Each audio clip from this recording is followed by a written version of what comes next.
مساء الخير على الجميع، ويا رب الكل يكون بألف خير وصحة وسعادة. فيديو جديد أتمنى من الله أن ينال رضاكم وإعجابكم. في البداية حابب أعتذر لكل الناس عن يعني بعض الناس كتبت لنا في التعليقات ان الفيديو كان فيه الفاظ وكان فيه تهكم شديد على كابتن مصطفى يونس. فانا حابب اعتذر عن اي لفظ غير مقصود او اي لفظ خارج، مع ان عدت الفيديو يا جماعه والله اكتر من مره ما لقيتش اي الفاظ خارجه خالص، ما لقيتش اي حاجه.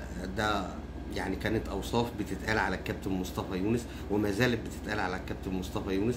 انا ما جبتش حاجه مثلا اتبليت بيها عليه، لا انا قلت حقائق هو قالها بلسانه. قال لك انا ايوه اعمل اي حاجه عشان الفلوس، ما عنديش ادنى مشكله خالص. انا ممكن بس الاكسبريشن التعبيرات بس اللي انا قلتها يعني غيرت فيها شويه، انما ما قلتش كلام يعني كذب عليه، لا انا وصفته بالحاجه اللي هو قال عليها.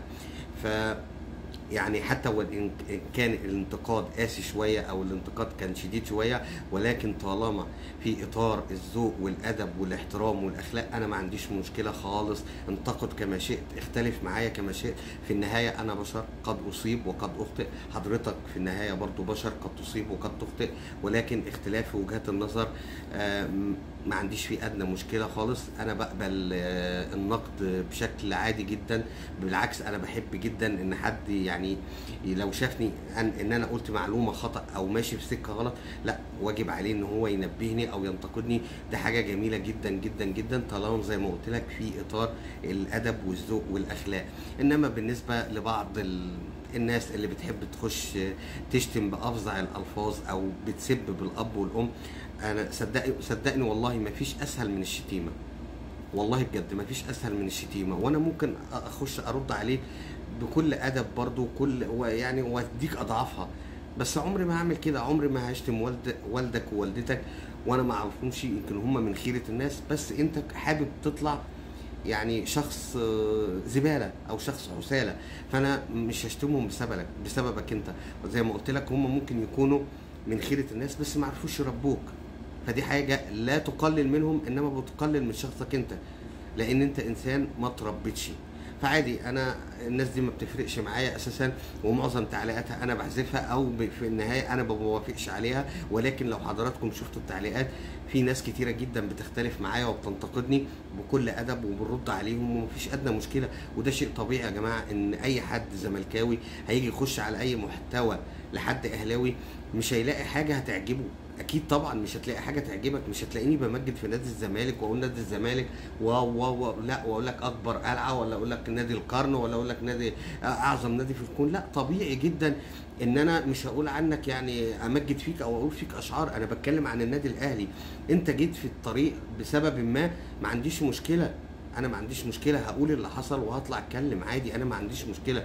زي ما انت بتفتح مثلا قناه الزمالك او اي سوشيال للزمالك مش هتلاقيهم بيمجدوا في النادي الاهلي، بالعكس هتلاقي تريقه وسخريه وتهكم.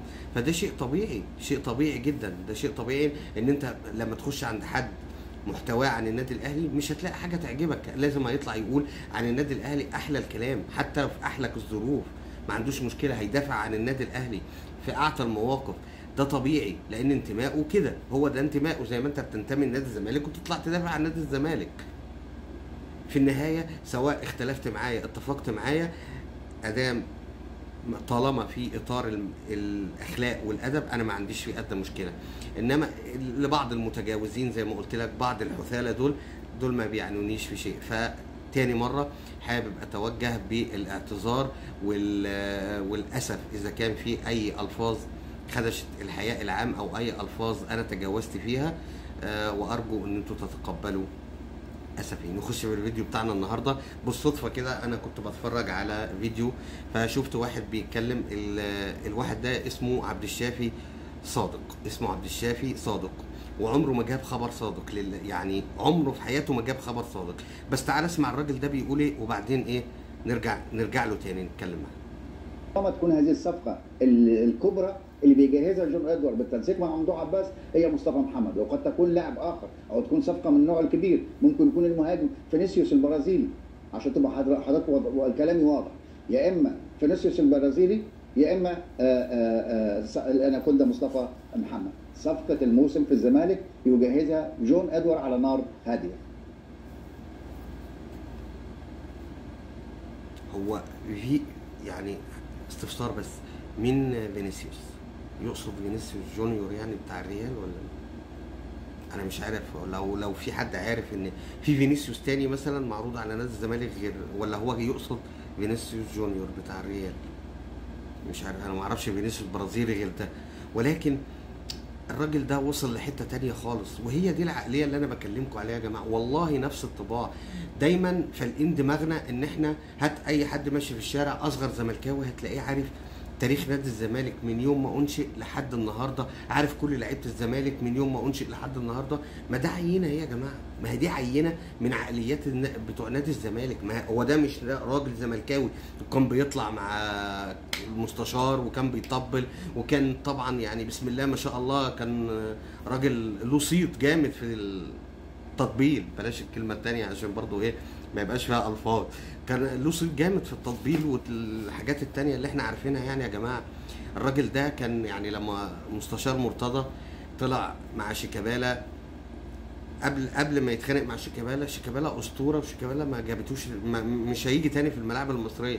مجرد خناقته مع المستشار مرتضى هو نفس الراجل ده طلع قال لك شيكابالا خلاص يا جماعه مش هطب كوره، وشيكابالا وخناقات وجماهير ومش عارف ايه والاساءه، واحنا ما بننساش. الراجل ده لما طلع ما كانش عارف تاسيس نادي الزمالك، والله كان مفكره 1907 لولا مش عارف مين اللي صحح له. الراجل ده كان بيطلع يأله بعض اللعيبه ويقول لك احنا المفروض نعمل لهم مقام في النادي ونلفوا حواليه. الراجل ده طلع كان بيقول لك مين ابو تريكه، مين الخطيب، دول مش اساطير، دول اساطير ورق بس عندهم لما تيجي تجيب سيره اي حد يقول لك لا دول اساطير فعلا. طيب انت حكمت بناء على اي مبدا؟ ومين فينيسيوس بس معلش، مين فينيسيوس؟ اي فينيسيوس؟ انتوا ماذا تطفحون هناك؟ انتوا بيعلفوكوا ايه يا ابني؟ هي نفس العقليه، مفيش واحد كده مره تيجي تتكلم مع، طبعا في ناس كتير محترمه جدا وناس كتير على مستوى عالي من الثقافه الرياضيه في نادي الزمالك، طبعا دي حاجه اكيده. على النقيض برضو في النادي الاهلي مستويات كبيره جدا جدا برضو في الثقافات الرياضيه.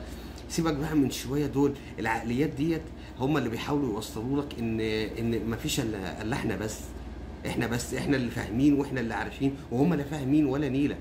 والله عقليات، مش عايز اقول لك كلمه يعني، عقليات قد كده، عقليات مريضه جدا والله، وما بيفهموش حاجه وده عينه منهم. الراجل ده اقسم لك بالله يعني انا مش عارف بيطلع يكذب ويحور ويقلد. طب ملوش عيله، ملوش حد بيقول له يا بابا انت بتعمل ايه، انت بتقول ايه، اللي انت قلته ايه، اللي انت، محدش بيصحح له، محدش بيراجع وراه، ولا هو خلاص بقت عشان كده ممكن عادي. انا خايف يوم من الايام الناس دي تقلع والله. ما علينا، نروح لاخر خبر معانا النهارده، وهو قصه وسام ابو علي اللي شغله السوشيال ميديا. وسام قاعد، وسام ماشي، وسام، بصوا يا جماعه النادي الاهلي ما بيجبرش حد يقعد غصب عنه. عايز تمشي، النادي الاهلي قال لوسام عايز تمشي هات عرض يليق بالنادي الاهلي والرقم اللي احنا حاطينه وامشي من بكره، ما عندناش فيه ادنى مشكله. غير كده انت قاعد، غير كده هيتطبق عليك كل العقوبات اللي بتطبق على اكبر واحد في الفريق لاصغر واحد في الفريق. احنا عندنا سيستم ماشيين عليه، احنا ما حدش بيلوي دراعنا، ما حدش بيعرف يلوي دراع النادي الاهلي، ما حدش يعرف يمشي مجانا من النادي الاهلي. قال في ناس بتتريق ان احنا مش عايزين نسمح لوسام يروح يحترف عندنا كده يعني، مع ان وسام ده لو احترف هيجيب لي اقل حاجه 8-9 مليون دولار، يعني مبلغ يكاد يكون ميزانيه نادي الزمالك مثلا، يعني يكون يخلص نادي الزمالك ويبنوا لهم الفرع مثلا ولا حاجه، يحط عليهم 10-15 كمان كده خلصت ازمات نادي الزمالك الى الابد. فهم بيتريقوا ان انا مش عايز اسيبه يمشي ب10 باقل من 10. طب ما ده حقي، اللاعب عندي ومرتبط بعقد معايا، ده حاجه اساسيه. انا اللاعب ده ما بيهربش من عندي، ما بروحش اسيب نجم الفريق لحد ما يروح يوقع مع النادي الاهلي مجانا وهو نجم الفريق عندي، وكنت اطلع امجده دلوقتي بقى بالونه فقصه وسام عايز يمشي، مصمم على الرحيل، ولكن بالعرض اللي يليق بالنادي الاهلي. مفيش حاجه بالمزاج، هو سلم جوازه، ما التحقش بالبعثه، اتطبق عليه العقوبه، ما عندناش ادنى مشكله. ده سيستم ونظام ماشي عليه النادي الاهلي ومش هيتغير. احنا عكس الناس اللي في القلعه، هنا نظام هتمشي عليه، انا احترمك، مفيش اكبر من النادي الاهلي عندنا.